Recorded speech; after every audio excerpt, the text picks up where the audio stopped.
Un super-héros est généralement un type de justicier costumé qui se distingue par des caractéristiques hors du commun, lesquelles dérivent le plus souvent de pouvoirs surhumains ou surnaturels, appelés super-pouvoirs. Jésus est-il un super-héros ? Salut à tous, on est super content de vous retrouver aujourd'hui dans une nouvelle vidéo. Parce qu'on est des grands gamins et on va vous parler des super-héros. L'univers des super-héros. Qui c'est qui s'est pas déjà identifié à Batman, à Superman, qui a pas rêvé d'être un justicier masqué investi de super-pouvoirs ? Je crois qu'on a tous... On est tous passés par cette phase. Les super-héros, ils inspirent le bien, ils inspirent la justice. Et tout le monde, gamin, on s'est tous déguisés en super-héros. Bon, à l'époque, on n'avait pas Iron Man, mais on avait déjà Superman et tous les autres. Et franchement, moi, j'ai toujours rêvé d'être un super-héros. C'est clair, le côté justicier qui combat le mal avec des pouvoirs, ou même Batman qui n'a pas forcément de pouvoir, mais qui a tout un tas d'instruments.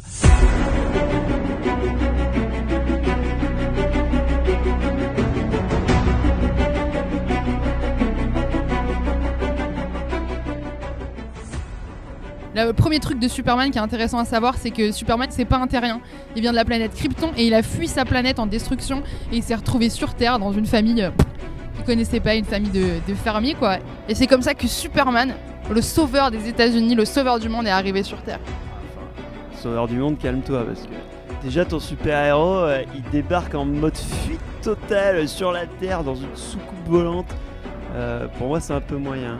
Si on compare Superman à Jésus, il est arrivé sur Terre déjà de façon surnaturelle. Il est dit que Marie, elle a été enfantée par le Saint-Esprit. Donc déjà, c'est un truc de malade. C'est quelque chose qui est hors du commun.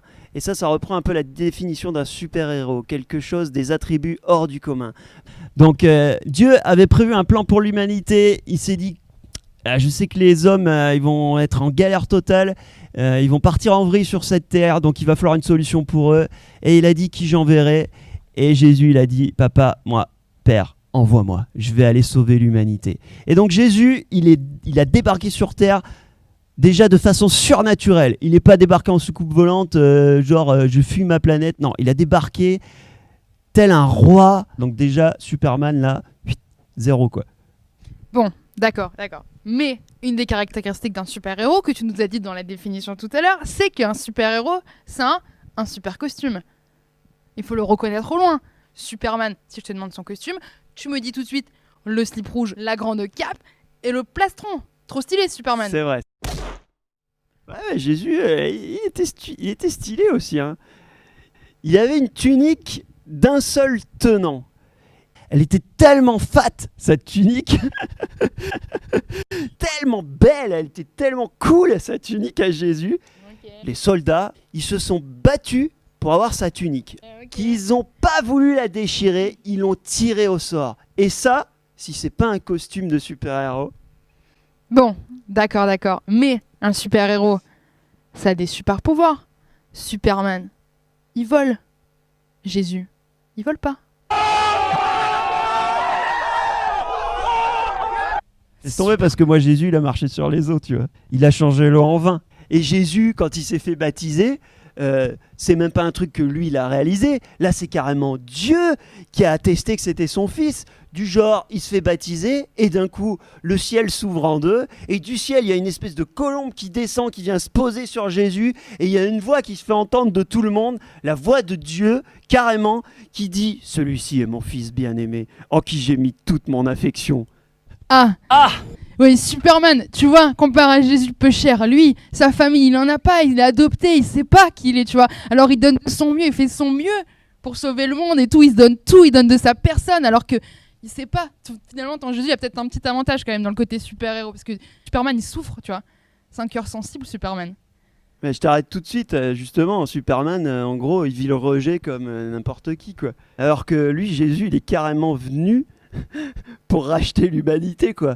Et Jésus, comme lui il n'a pas de problème d'identité, il sait qui il est le fils de Dieu, il sait qu'est-ce qu'il a abandonné, il dit qu'il s'est dépouillé lui-même de tous ses attributs divins, donc de tout ce qui faisait que c'était un Dieu. Et c'est pour ça qu'il est devenu un homme sur terre pour endurer tout ce que nous on a enduré, pour vivre tout ce que nous on a vécu. Et lui aussi, il a vécu le rejet, mais il est passé au-dessus parce qu'il savait qui il était et il a vaincu le rejet pour toi et moi. Et ça, Superman, là, il est 0 pointé, quoi. C'est beau ce que tu dis, mais Superman, quand il affronte le combat, tu vois. Superman, c'est un surhomme, on est d'accord. Ouais. Il est super fort. Ouais. Il est invincible, je veux dire. Il y a peut-être que Hulk qui peut lui mettre la misère, quoi. C'est Superman, tu vois. Et il est là, il y a un combat, il y a un immeuble qui s'écroule, il se pose pas de questions, tu vois. Pour sauver la personne à l'intérieur, il se dit pas peut-être que c'est là, je vais pas réussir, tu vois. Non, il n'hésite pas, Superman. Superman, il fonce dans le combat. Il en sort victorieux du combat. Il sait qu'il a les capacités d'accomplir sa mission, tu vois. Ouais. Mais je me souviens, il y a ce passage dans la Bible qui dit qu'au moment où ils sont dans le jardin de Gethsémané là, pour venir arrêter Jésus, à un moment, Jésus, il les regarde tous avec leurs armes et tout, et il leur fait « Qui cherchez-vous » Et boum, t'as tout le monde qui recule, qui tombe par terre. Ça, c'est de la puissance. Mais bon, ça, à la limite, tu me diras, Superman, il fait ça, il souffle et boum, tout le monde tombe par terre.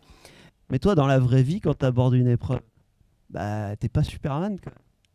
Et du coup, tu abordes les épreuves avec certaines craintes, avec certaines appréhensions, certains préjugés, certaines expériences du passé qui font que bah, tu peux pas trop t'identifier à Superman. Par contre, Jésus, étant donné que lui, il est né homme et qu'il s'est dépouillé de ses attributs divins et qu'il a ressenti tout ce que nous, on a ressenti, bah, toutes les épreuves, il les a abordées comme nous, en fait.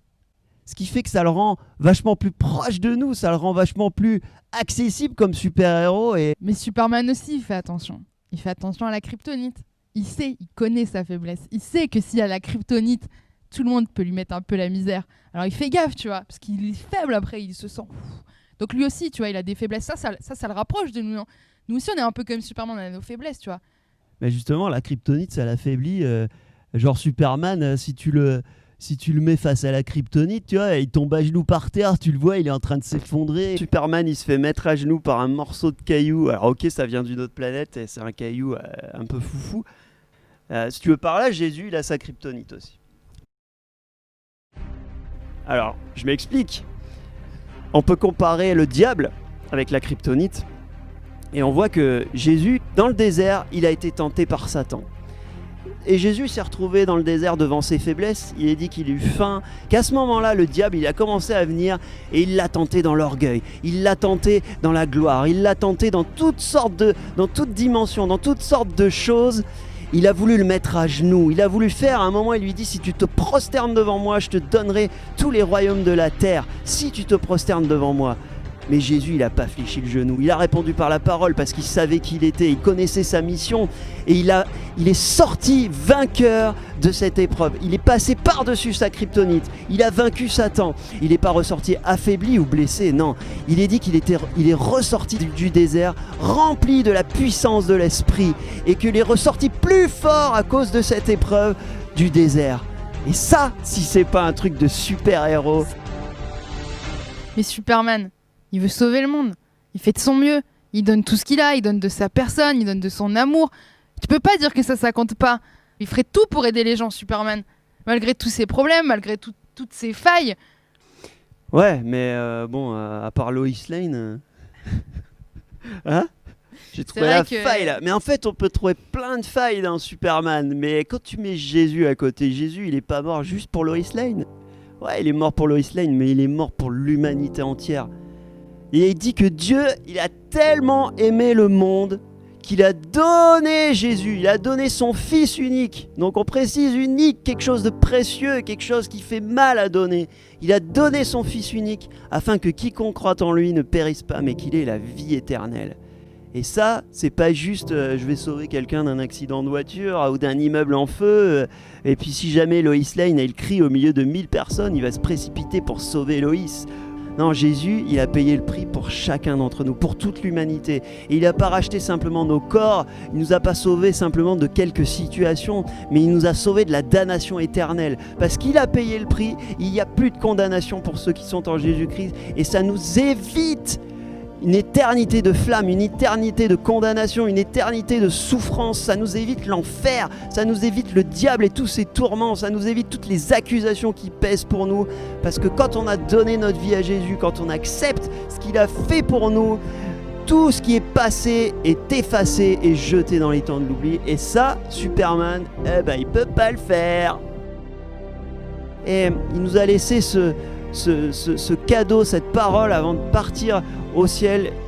Et il nous a dit qu'on ferait les mêmes choses que lui et qu'on ferait de plus grandes choses encore. Ça veut dire que Jésus, c'est vraiment un super-héros. Et toi et moi, on peut devenir des super-héros des temps modernes. Dans ces temps d'aujourd'hui, on peut être les super-héros pour cette génération en manifestant tout ce que Jésus nous a laissé. Il nous a laissé sa puissance, il nous a laissé son esprit, il nous a laissé sa parole afin de pouvoir détruire les œuvres du diable. Et aujourd'hui, on peut clairement s'identifier à ce que Jésus a fait parce qu'il nous a dit qu'on pouvait faire les mêmes choses et de plus grandes encore. Combattre les œuvres du mal, Benoît, ça veut dire quoi? Dans notre langage à nous, on aime bien utiliser des grands mots, mais en gros, ça veut dire que la maladie, la pauvreté, la dépression, l'angoisse, toutes ces choses qui nous affaiblissent, qui nous rendent tristes, toutes ces choses-là, elles ne viennent pas de Dieu. C'est ça notre kryptonite aussi, c'est ça notre faiblesse. Et Jésus nous a donné la capacité de passer au-dessus de ça au travers de la prière. Et Benoît, il va prier pour vous avec puissance et feu. Alléluia. Croyez vraiment que là où vous êtes, Dieu peut vous toucher. Mettez la main là où vous avez mal et je vais juste prier et vous allez voir que tout genou fléchit devant le nom de Jésus. C'est-à-dire, je prie au nom de Jésus. Devant toute maladie, j'élève ton nom et je proclame la guérison. Je déclare maintenant dans tous les corps, maintenant, tu es l'Éternel qui guérit. Tu es l'Éternel qui guérit. Et je proclame maintenant la guérison dans la vie de tous les téléspectateurs, dans tous ceux qui ont besoin de guérison. Va, Saint-Esprit, et réponds aux besoins. Soulage les douleurs, guéris les corps, que les corps soient guéris maintenant, que l'onction de guérison se répande au travers des écrans et que les corps rejettent toute maladie au nom de Jésus. Je prie contre tout esprit de dépression, tout ce qui lisse, toutes ces personnes qui regardent maintenant dans les pensées, dans les corps. Maintenant, je proclame aux captifs la délivrance. J'ordonne à tout esprit de lâcher prise. Maintenant, je déclare la liberté au nom de Jésus parce que Jésus a vaincu l'enfer et les puissances des ténèbres. Maintenant, au nom de Jésus, recevez votre miracle. Amen. Alléluia. Et voilà, on espère que cette vidéo vous a plu. Vous connaissez, si vous avez des questions sur Jésus ou même, je sais pas, envie juste de partager vos idées, mettez-les en commentaire, on sera une joie de vous répondre. Si vous avez besoin de parler, de prière, vous pouvez nous appeler, vous pouvez nous contacter sur les réseaux. On vous met toutes les infos en description, partout. Abonnez-vous, partagez, commentez, likez. Petit pouce bleu. Ça fait toujours plaisir. Et on se retrouve à très bientôt pour une nouvelle vidéo. Ciao, ciao. Ciao, ciao.